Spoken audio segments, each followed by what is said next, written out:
C'est quoi le gluten? Mais tu peux manger ça, c'est du pain aux céréales. Ah ouais, même la bière, tu peux pas? Oh, ça va, c'est juste un gâteau.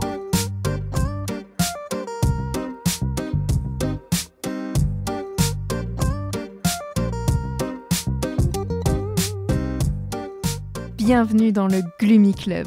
Le Gloomy Club est un podcast et bien plus encore dédié au sans gluten, pour les intolérants et hypersensibles au gluten, mais également pour toutes les personnes curieuses qui souhaitent en savoir plus sur cette alimentation. Dans ce club, tu trouveras des échanges, des partages d'expériences et des patients qui ont entrepris sur le marché du sans gluten. J'espère te faire découvrir des marques, des personnes, des parcours qui te permettront de te sentir moins seul ou d'en apprendre plus sur ce domaine. Je suis très heureuse de vous accueillir pour ce premier épisode du podcast en compagnie d'un invité. Il y a quelques semaines, je suis partie à la rencontre de Cécile Glaise, la fondatrice du média Because Gus. Si tu ne connais pas encore Because Gus, je t'invite à aller voir ce site internet qui regorge d'articles pour t'accompagner dans ton alimentation sans gluten. Cécile est diagnostiquée d'une hypersensibilité au gluten depuis 10 ans. En janvier 2015, elle décide de créer le blog Because Gus pour accompagner les personnes comme elle qui ont dû chercher des infos pour changer leur alimentation du jour au lendemain. J'avais très envie de démarrer le Gloomy Club avec Cécile, car au moment de mon diagnostic, c'est grâce à Because Gus que j'ai pu trouver les informations nécessaires pour affronter cette nouvelle vie. Au sein de Because Gus, elle lance le prix du produit sans gluten, afin de faire connaître au grand public les produits sans gluten. Les marques agroalimentaires peuvent ainsi faire tester leurs produits à un panel de personnes sélectionnées par Because Gus. En 2019, elle lance le premier baromètre du sans gluten. Depuis, elle publie chaque année les chiffres du secteur. Et les chiffres parlent d'eux-mêmes. En voici quelques-uns. 8% de la population mange sans gluten. C'est 4 fois plus que les régimes sans viande. Pour 94% des sans gluten, ce régime n'est pas un choix mais une contrainte. 60% des sans gluten mettent 2 à 5 ans pour que leurs troubles liés au gluten soient diagnostiqués. 80% des cœliaques limitent leur sortie au restaurant parce que le régime sans gluten n'est pas pris au sérieux par les restaurateurs. Et enfin, les hypersensibles au gluten représentent 45% des sans gluten. Je vous laisse aller découvrir le baromètre complet sur Because Gus. Dans cet épisode, Cécile nous raconte son parcours, la création de Because Gus et les prochains projets 2023.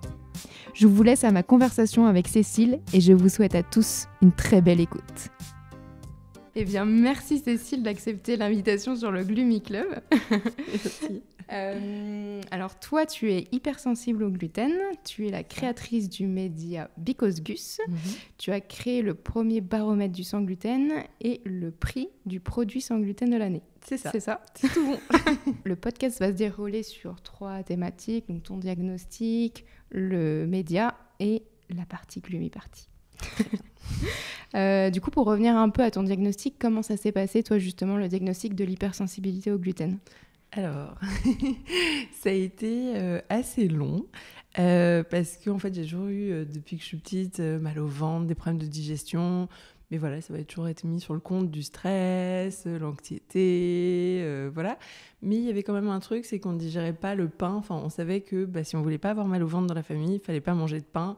Surtout la mie, c'était le truc qui était censé pas être bien digéré. Mais à part ça, je ne pensais pas que les pâtes, les céréales ou ce genre de trucs pouvaient aussi être la cause de mes maux de ventre.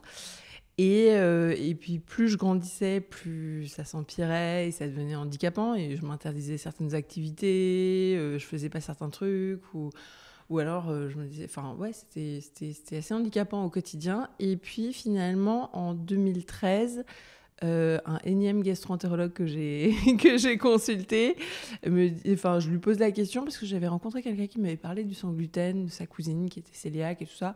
Moi, j'avais pas trop fait le rapport. Enfin, franchement, ça me parlait absolument pas. Mais je crois que j'ai dû googler. Et puis, je me suis dit, ah tiens, ça ressemble quand même beaucoup. Je voyais ce gastro. Je lui ai posé la question. Il me fait, essayez d'arrêter, vous verrez bien. Et en 2 jours, ça a été le jour et la nuit, quoi. Ouais, radical. Et du coup, je me suis dit, ah, trop cool. J'ai enfin trouvé ce qui m'arrive. Et en fait, après, je me suis dit, oups, qu'est-ce qui m'arrive ? Qu'est-ce que je suis ? Qu'est-ce que je suis pas ? Pourquoi ça m'arrive à moi ? Où est-ce qu'on trouve du gluten ? Enfin, voilà. Et toutes ces questions-là, je me les suis posées à ce moment-là. Et du coup, j'ai pas de diagnostic officiel dans le sens où j'ai pas fait les bons tests pour arrêter le gluten au moment. Surtout quand j'ai voulu faire les tests pour la maladie cœliaque, j'avais déjà arrêté le gluten. Personne n'était capable de me dire combien de temps il faut le réintroduire.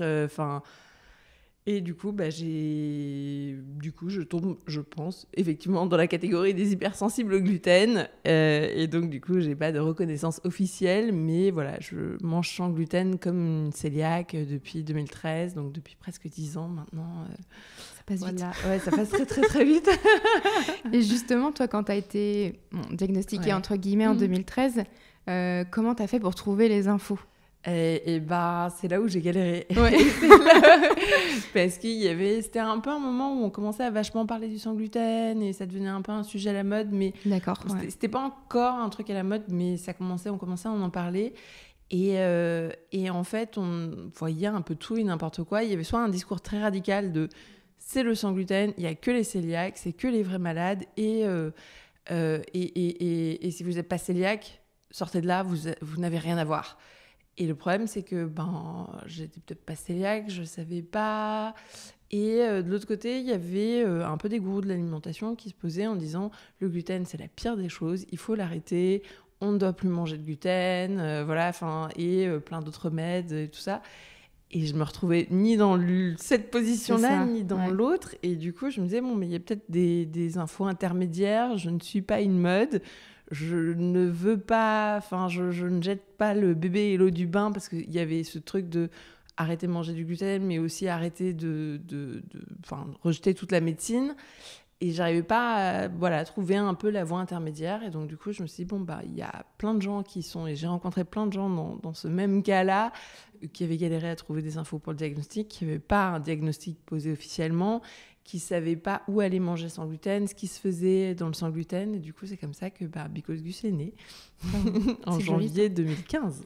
Ouais, donc ça remonte un petit peu. Ouais, là aussi, presque 10 ans, pas encore, mais presque. Ouais.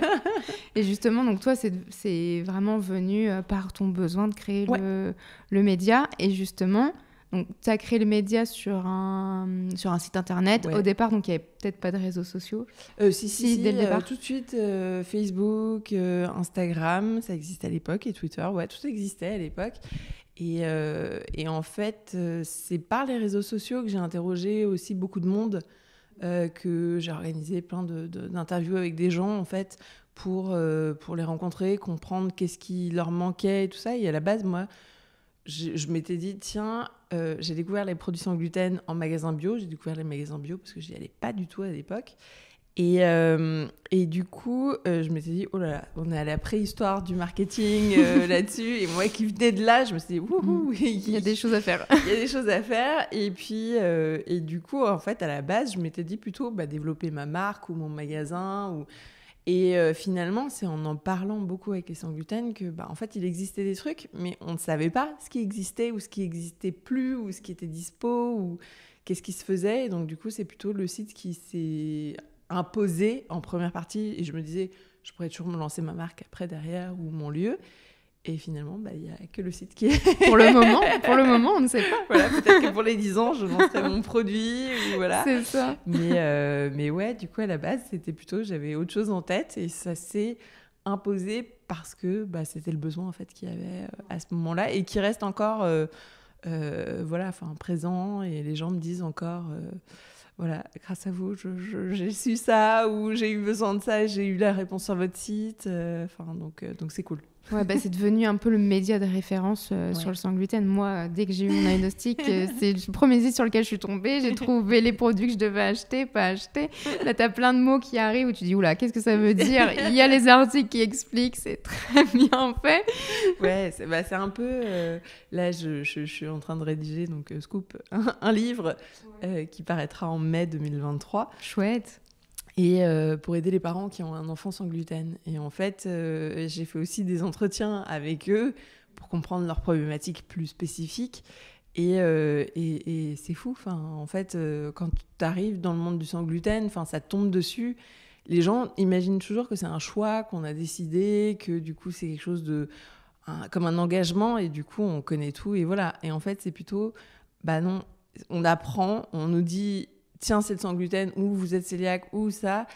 Et en fait, du coup, tu dois découvrir tout ça un laps de temps assez rapide parce que tu te dis, voilà, il faut que je comprenne, je dois arrêter ça, voilà. Et t'es perdu dans toutes les infos. Il y a plein de subtilités, plein de trucs. Et puis, il y a surtout beaucoup de confusion, de choses qu'on dit qui sont pas forcément vraies, d'idées reçues. Et du coup, ouais, il y a beaucoup à apprendre et emmagasiner au début. Et puis surtout, il y a énormément d'idées reçues sur le sujet. Et donc, du coup, c'est important de trier un petit peu tout ça, rassurer les gens, leur dire, ouais, ça a l'air très compliqué, mais en fait, c'est possible. Voilà là où ça va être compliqué et tout ça, et où est-ce que je peux vous aider. Mais ouais, c'est peut-être spécifique à la France que ce soit plus compliqué en France. C'est ça. Moi, je sais que je voyage beaucoup au Portugal. Et la quantité de produits qui est développée là-bas, même, tu vois, par exemple, au McDo, typiquement, il y a les hamburgers sans gluten. Enfin, c'est très, très, très développé. Et ça a été ma grande surprise. En fait, quand j'ai été diagnostiquée ici en France, je me suis dit, faut que je voyage. Comment je vais faire ?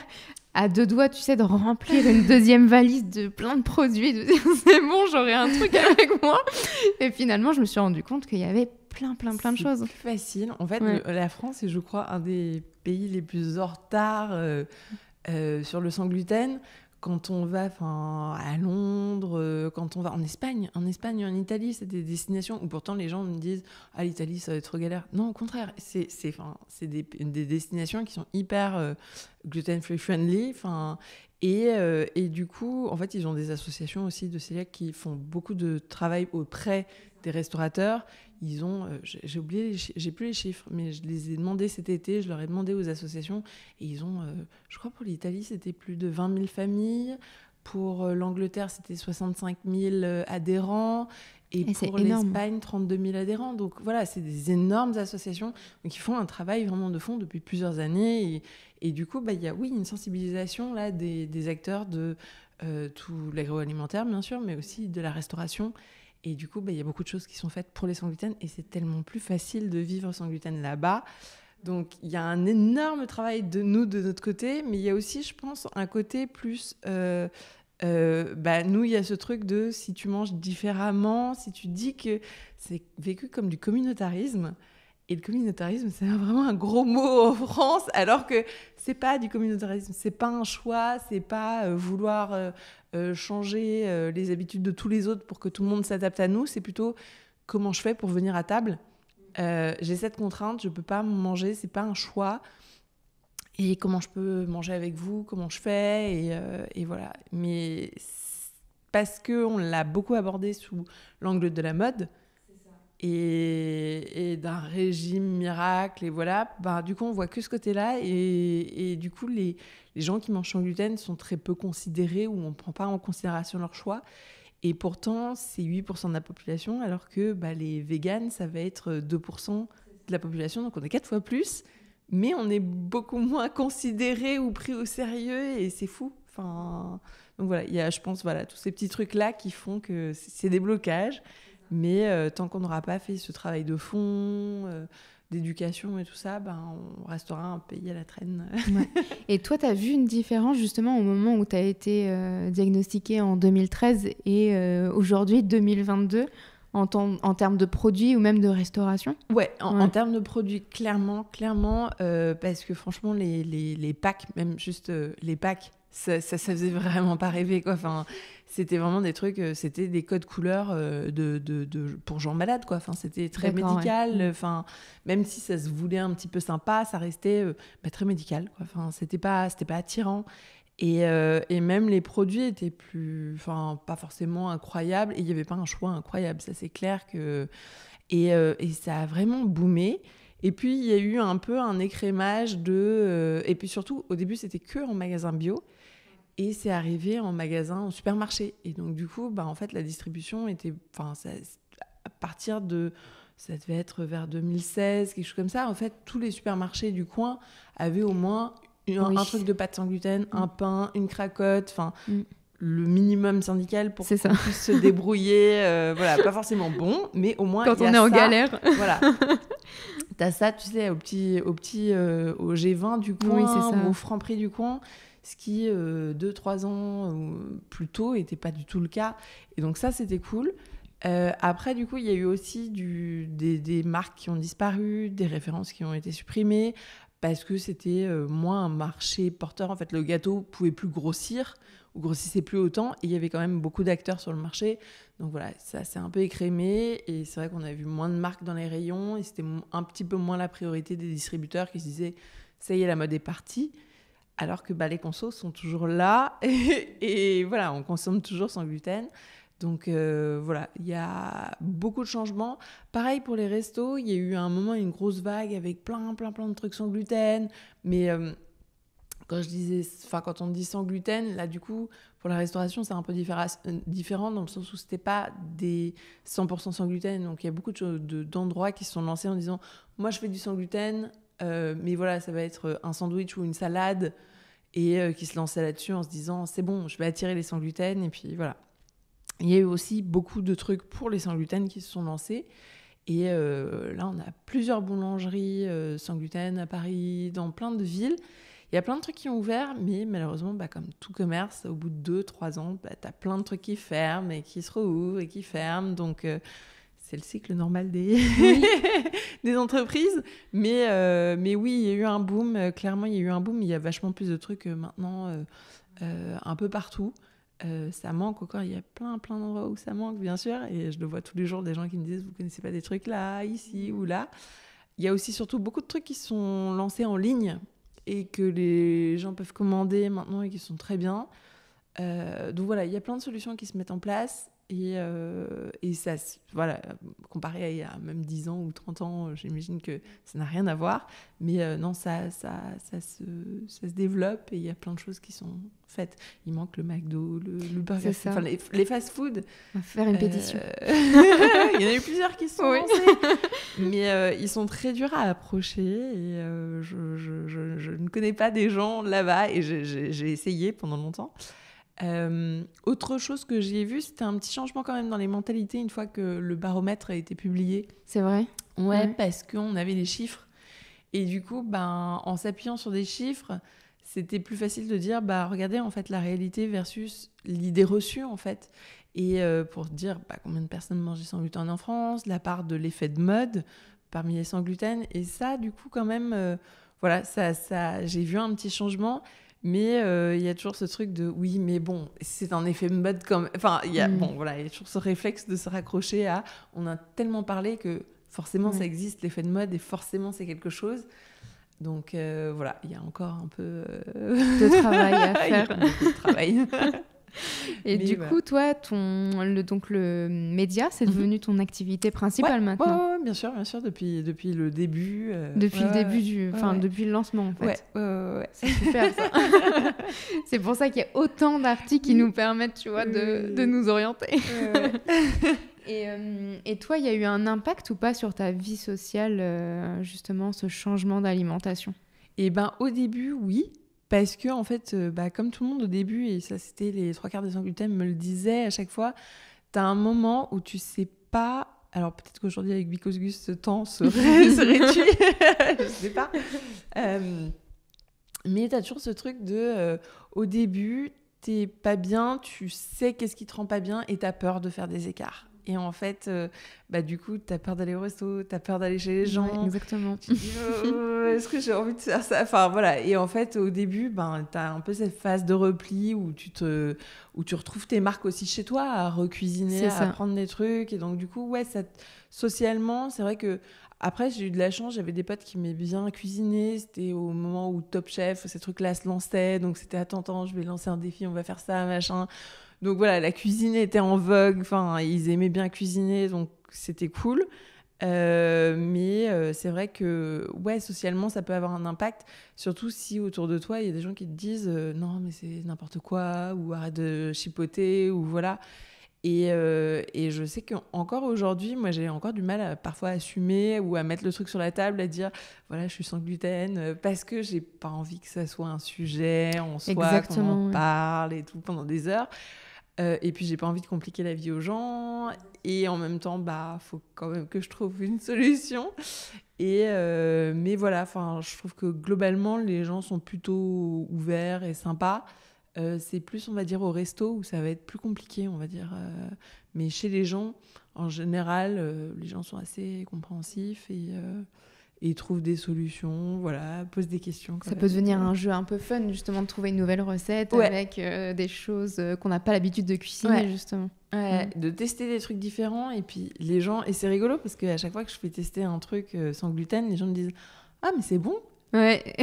Mais c'est sans gluten, ça veut pas dire que c'est sans goût ou sans saveur ou que c'est un truc où moi ma vie est horrible. Non, c'est ça. C'est bon, mais c'est autre chose.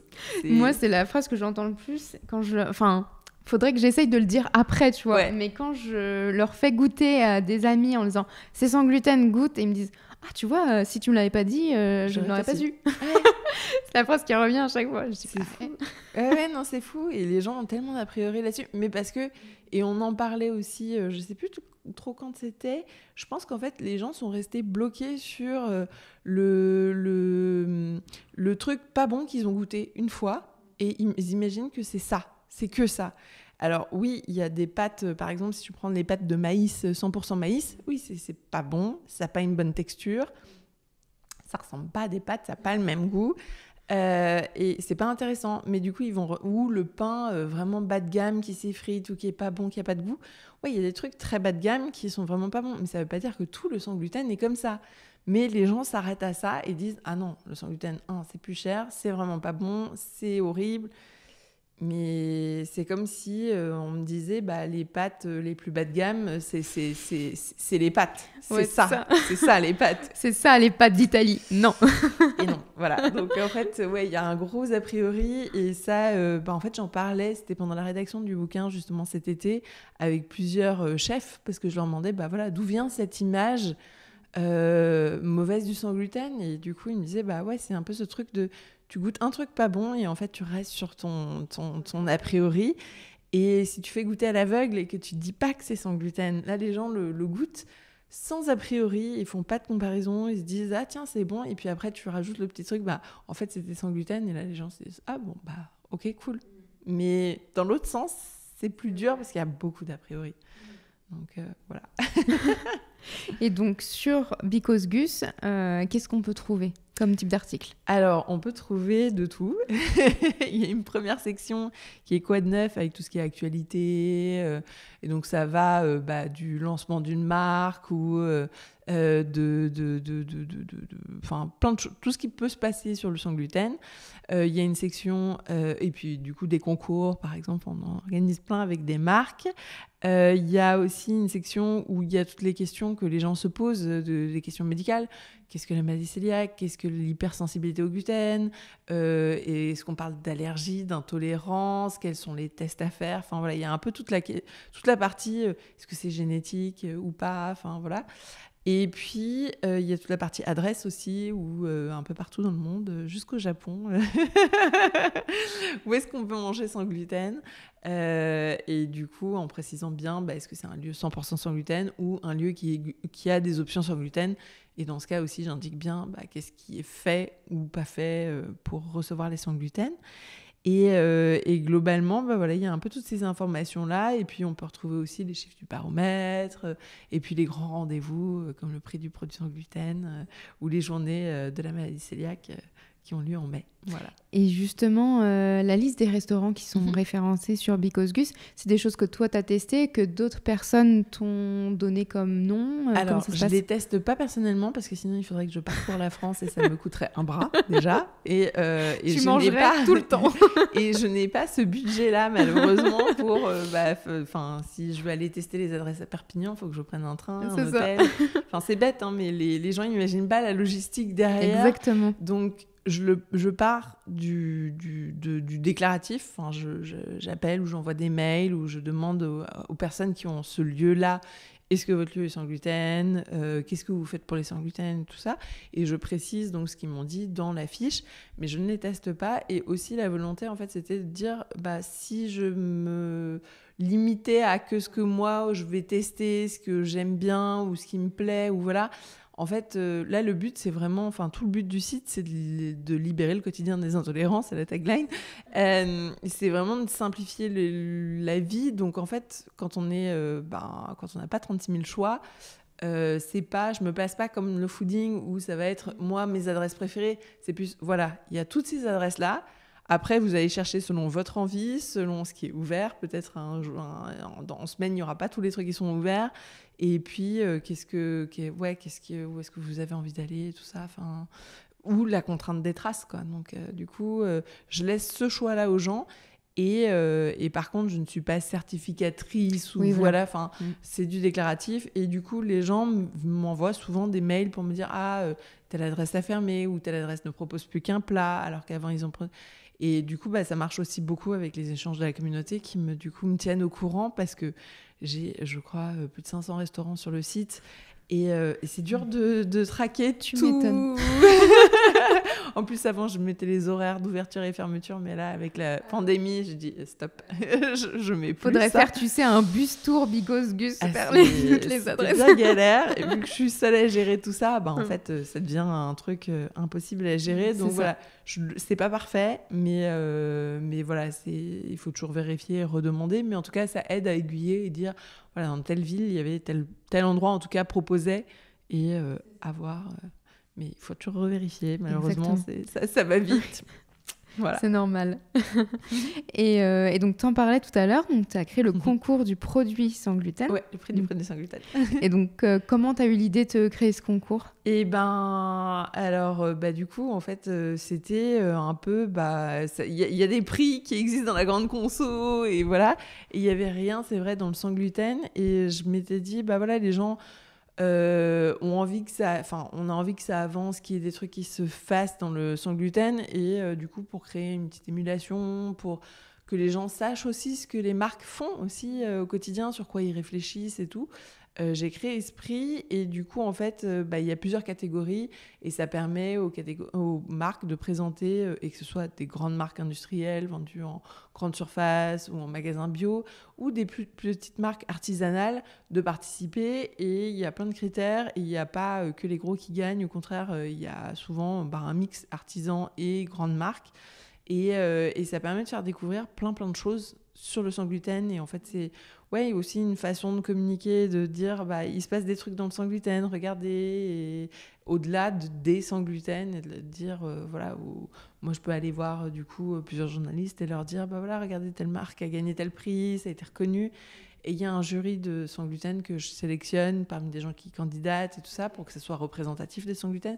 Et c'est des vrais consommateurs qui testent les produits chez eux. Donc c'est un peu, quand je les appelle pour leur dire vous êtes choisis, et je suis le Père Noël, quoi. Là, malheureusement, il n'y en aura pas cette année puisque je suis enceinte et que je vais accoucher bientôt. Donc, et que là, je ne vais pas jouer au Père Noël. C'est ça. Donc voilà, cette année, ça saute. Mais ouais, généralement, c'est assez chouette à organiser. Trop bien. Il y a une grosse logistique, mais derrière, c'est cool quand les gens testent des produits, me font leur retour et tout ça, et puis de pouvoir du coup partager un peu leur retour, c'est assez intéressant, donc voilà.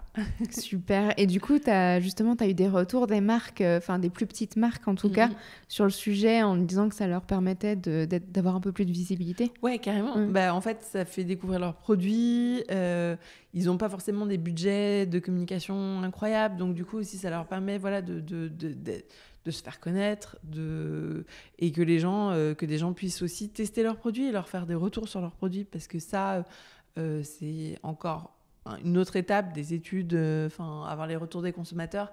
Il y a très peu de marques qui le font et qui savent le faire aussi. Et du coup, là, on leur fournit pas mal d'infos et ça, c'est assez qualitatif pour eux, pour savoir qu'est-ce qu'ils doivent améliorer, parce qu'il y a aussi beaucoup de marques qui se sont lancées en lançant des très bons produits, mais au niveau du packaging, sont un peu à côté de la plaque. Et du coup, c'est des petits trucs parfois qu'il faut changer, mais voilà, l'entente de consommateurs c'est plus impactant. Ouais. Et du coup, c'est plein de trucs. Même si les marques ne gagnent pas, c'est des retours hyper positifs pour quand... ils ont peut-être pas choisi de changer tout de suite leur packaging, mais là, dans les 2 ans, ils vont le faire, ou l'année d'après, ils ont choisi de le faire. Et du coup, là, ils intégreront les remarques. Et donc, du coup, c'est toujours des trucs, des plus à prendre aussi, des consos. C'est trop bien. Ouais. Et justement, tu as des marques qui t'ont contacté pour te dire, une personne qui te contacte en disant, moi, je souhaite lancer ma marque. Est-ce que tu peux me donner des conseils ou autre ? Ouais, j'ai en fait plusieurs. Il y a eu, je me souviens par exemple, des producteurs qui voulaient faire des légumineuses 100% sans gluten et qui du coup voulaient savoir si ça a trouvé un public. C'est ça. Parce qu'effectivement, il y a plein de cœliaques qui me disent non, mais sur mes lentilles, il y a marqué trace possible de gluten. Donc comment je fais ? Donc lui, ses producteurs s'étaient dit on va aider ces gens-là, mais du coup, on va quand même mesurer le marché et voir si c'est un réel problème ou si c'est finalement un truc que ça ressort sur les réseaux sociaux, mais finalement, c'est pas... Enfin, les gens, par habitude, mangent quand même des lentilles, mais voilà, il n'y a pas de risque au final. Et donc, du coup, ils sont venus vers moi pour que j'interroge les sans gluten à ce sujet et que je leur fasse des recommandations sur le sujet. J'ai aussi des marques, c'était pas mal au début. Là, les budgets sont un peu resserrés, donc là, on n'est plus sur de la com. Mais au début, je faisais pas mal d'études justement de marché pour les marques. Pour, par exemple, des marques qui étaient présentes dans plusieurs pays et qui se demandaient est-ce que le pain que je vends en Angleterre et en Espagne peut convenir aussi à mon marché français, ou est-ce que le marché français, c'est vraiment spécifique et là, il faut que tel pain, est-ce que cette innovation fonctionne, comment est-ce que c'est perçu, enfin voilà, il y a plein de choses aussi à adapter à l'échelle française ou alors à vérifier avant de lancer un produit parce qu'un lancement ça coûte super cher et il faut pas se louper, donc ouais, ça j'en ai fait pas mal.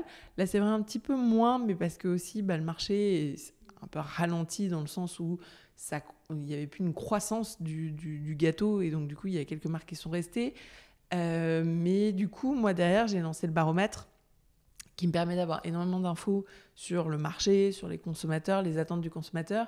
Et du coup, moi, je vends ces informations-là aux marques qui peuvent après aller voir les distributeurs et leur dire, regardez, les consommateurs, ils ont dit ça dans cette étude. C'est important d'avoir les produits en rayon, il leur manque du pain. Et justement, chaque année, il y a des besoins qui évoluent par rapport aux produits sans gluten. Et du coup, les marques peuvent aller défendre leurs produits vis-à-vis des distributeurs et dire, regardez, cette étude le montre, il manque des trucs, raison de plus pour... Et ma marque est citée parmi les favorites et tout ça, donc... mon produit fait sens pour aller dans les rayons, prenez-moi, gardez-moi. Parce que c'est aussi une bataille avec les distributeurs, c'est important de penser à ça. Donc voilà, les études de marché font partie de mon métier. C'est de là que je viens aussi à l'origine, mais c'est ce qui se voit le moins peut-être, mais qui aide le plus les marques parce que aussi... elles peuvent avoir des idées reçues sur les attentes des sans gluten qui sont pas forcément celles qui sont les attentes, qui sont pas forcément des attentes réelles des sans gluten. Donc du coup, c'est bien de toujours garder un peu un pied sur le terrain et d'interroger en fait les personnes concernées, quoi. Et donc justement, tu as créé le baromètre en 2019, tu le refais chaque année. Ouais. Et du coup, comment ça se passe ? Tu interroges une typologie de personnes précises, un nombre précis de personnes ? Ouais, en fait, j'ai fait... La première année, quand j'ai lancé, j'ai fait appel à un cabinet qui fait que ça, qui interroge des Français, des Français représentatifs de la population. Et en fait, à ces 1000 Français qu'ils ont interrogés, on leur a posé des questions que j'avais... des questions spécifiques pour savoir, en fait, s'ils étaient sans gluten, quel type de sans gluten, leur sexe, leur âge, où est-ce qu'ils habitaient en France, leur métier, enfin voilà, tout, la photographie en fait du sans gluten. Et cette photographie m'a permis du coup de dire, je sais qu'en France on est 63% de femmes, je crois que c'était ça, 63% de femmes, 37% d'hommes qui sont sans gluten, ça recoupe toutes les catégories d'âge, c'est toutes les CSP quasiment, et c'est partout en France, il y a quelques disparités, mais qui, et du coup, et que aussi par rapport aux zones rurales, urbaines, Ça, c'était un des grands enseignements, c'est que en fait, ça touche tout le monde. C'est pas un truc de bobo parisien, c'est partout. et du coup, en fait, je me base sur cette photographie-là, ce portrait robot-là, pour chaque année interroger à nouveau. Enfin, après, moi, j'ai mon deuxième questionnaire, donc qui change chaque année, en fait, qui s'adapte un petit peu aux problématiques du moment. Enfin, quand c'était le Covid, je posais des questions un peu plus orientées là-dessus. Là, on a posé plein d'autres questions. Enfin, je sais plus quelles étaient les questions. Ah si, on avait fait un top des régions. Ouais, la Bretagne en fait partie. Et voilà, du coup, j'essaye d'adapter un petit peu pour changer un petit peu les questions aussi, que ce soit pas rébarbatif. Mais aussi, c'est bien de suivre des trucs sur les plusieurs années aussi, de voir comment ça évolue. Et du coup, en fait, j'interroge un maximum de gens, mais après, je ne garde que des réponses qui sont représentatives. Donc, j'ai mes petits critères et je sais que je ne dois garder que des réponses de 37% d'hommes, 63% de femmes, que je dois faire attention à ce qu'il y ait toutes les catégories d'âge, les typologies de malades aussi. Donc, voilà. Donc, en fait, j'ai toute une cuisine derrière qui est très, très fastidieuse et relou pour trier les données que je garde et que j'analyse ensuite. Donc, ce qui fait que l'étude est représentative au niveau national. C'est pas biaisé par le fait que moi, j'ai une certaine population qui me lit. C'est justement rééquilibré pour que ça soit représentatif, quoi. Donc, ouais, c'était important de faire ça parce que sinon, c'est vrai que on peut faire tout dire et n'importe quoi à un sondage. En fait, d'avoir des gens représentatifs me permet d'avoir un peu toutes les personnes qui parlent et pas juste une partie qui du coup serait artificiellement grossie par rapport à d'autres. Donc voilà. Trop bien. Et donc, quels sont les prochains projets de Picos Gus ? Les prochains projets. Il y a un livre déjà là ? Voilà, le livre, c'est ça. Ouais, le livre qui sortira du coup en mai prochain. Donc en mai, en fait, le 16 mai, c'est la journée mondiale de la maladie cœliaque. Et c'est pour ça que du coup, on a choisi de le sortir en mai. Et donc, c'est un livre pour aider les parents qui ont un enfant sans gluten. Ça, c'est chouette. Qu'est-ce que je vais faire ? C'est quoi ce truc ? Comment je me débrouille ? Enfin, voilà. Et donc, du coup, je suis en train de finir mes derniers chapitres. Je le rends là à la fin du mois. Donc... Ah oui, ça va arriver vite, là. ouais. Donc, voilà. Et ça sera, en fait, c'est 10 chapitres sur 10 idées reçues. Du style on va plus rien pouvoir manger, ou le régime sans gluten ça rend les enfants diabétiques, anorexiques ou obèses, ou mon enfant sera exclu, personne ne voudra de lui. Enfin voilà, c'est que des trucs que en fait les adultes aussi peuvent vivre au quotidien, donc en fait ça peut parler à n'importe qui, mais qui peuvent aider les parents de façon très pragmatique et pratique au quotidien, mais aussi toutes les personnes en fait qui vont gérer l'enfant. Donc ça peut être les grands-parents, ça peut être les professeurs à l'école, voilà, si on a envie de les sensibiliser, de leur donner un truc à lire aussi, ils peuvent aller piocher dans les différents chapitres, et voilà. Et du coup ça parle aussi de concrètement au quotidien, comment les parents ils gèrent et quelles sont les difficultés qu'ils ont rencontrées, les trucs plus cool, les trucs à savoir, dans quoi on va se lancer, et est-ce que c'est normal, les questions que je me pose, ou les grosses galères que j'ai, enfin voilà. Et ça aide aussi, et c'est marrant parce que beaucoup de parents m'ont dit ça fait du bien de parler à quelqu'un, en parler, on devrait faire des groupes de parole, des trucs comme ça. Et en fait c'est toujours ce truc de oui, on se rend compte, on parle sur les réseaux sociaux, mais on va échanger, on va regarder des recettes, des trucs comme ça, mais il n'y a pas forcément des échanges plus construits, ou je sais pas, plus approfondis, et sur les difficultés que les gens ont pu rencontrer. Et ça, c'est assez important de pouvoir savoir que, en fait, on a tous galéré, parce qu'ils ont tous galéré sur à peu près les mêmes trucs, donc du coup, c'est cool de le faire savoir et de le dire. Voilà, là vous êtes perdus, c'est normal. Ils ont tous été perdus, et voilà. Ça va aider pas mal de personnes. Ouais. Donc voilà, ça c'est à venir. Et puis du coup, il y aura à nouveau les journées de la maladie cœliaque, toujours pour faire parler du sans gluten et dire voilà, ce n'est pas une mode, c'est pas un choix, c'est quelque chose qui nous tombe dessus, et qu'est-ce que c'est, et du coup réexpliquer les tests à faire, parce que il y a encore beaucoup de monde des gens qui ne sont pas diagnostiqués parce qu'ils passent à côté des tests et ils ne savent pas, ou on leur dit pas les bonnes infos. Et donc, rappeler un petit peu tout ça, c'est un peu notre semaine de prévention, de sensibilisation. C'est ça. Voilà. Super. Et ben on arrive à la dernière partie, la gloomy party. Alors, quel est ton plat préféré sans gluten ? Alors, moi qui ai vécu beaucoup en Asie, j'ai vécu 2 ans en Asie, j'aime beaucoup tout ce qui est donc asiatique. Et il y a pas mal de trucs qui sont naturellement sans gluten et tout ça dans la cuisine. Il y avait un truc qui me manquait énormément, c'était les gyoza. Et on en a fait avec mon copain. On en a fait, donc on a fait une recette, on a mis au point notre recette et j'en suis particulièrement fière. On la fait pas souvent, mais ça, particulièrement, ça c'est un truc que voilà, ça fait partie de mes plats préférés. Ouais. Et puis il y a un autre truc que j'ai récemment redécouvert, c'était les donuts sans gluten. Et il y en a qui sont très bons si tu as le temps avant ton train. Alors là, rien que pour des donuts, je peux louper mon train. Voilà, c'est chez Le Pont Traversé, c'est la nana Noglu qui a lancé ça. Et donc, elle a une deuxième adresse dans le 6e ou dans le 7e, si je dis pas de bêtises. Et du coup, ils font des donuts et ils sont vraiment très très bons. Je vais écouter ça. Je pose ça là comme ça. L'info est prise et retenue.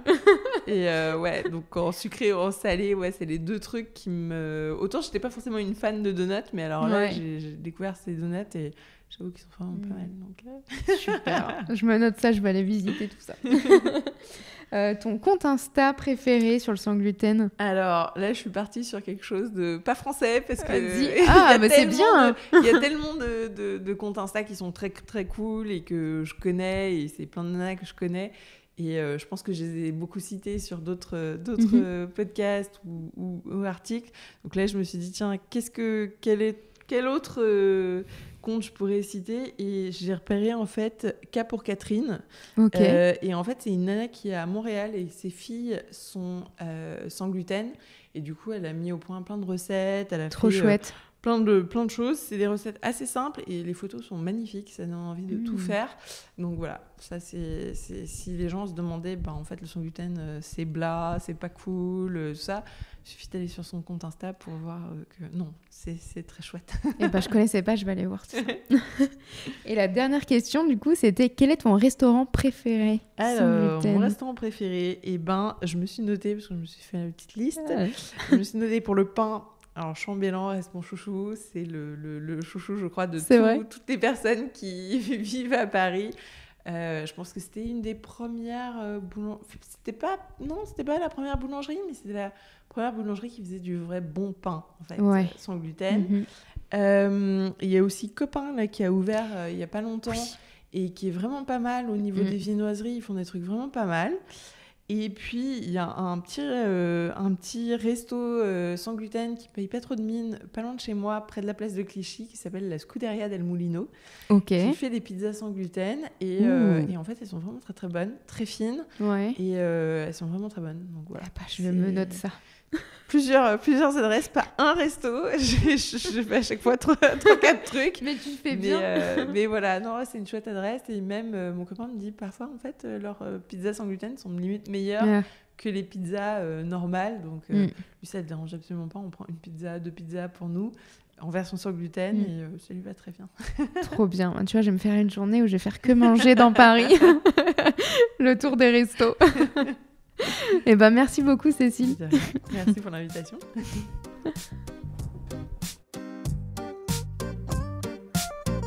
Merci d'avoir écouté cet épisode. J'espère que vous avez passé un bon moment. Vous pouvez retrouver tous les liens sur le site gloomy-club.fr. Si vous avez des idées de sujets, n'hésitez pas à me suivre et à m'écrire sur Instagram. Abonnez-vous au Gloomy Club sur votre plateforme de podcast préférée. Afin de soutenir le podcast, laissez une note et un avis sur Apple Podcast. Cela permet de faire connaître le Gloomy Club. Je vous dis à la semaine prochaine pour un nouvel épisode. Bye! I'm on top of the food chain, watching you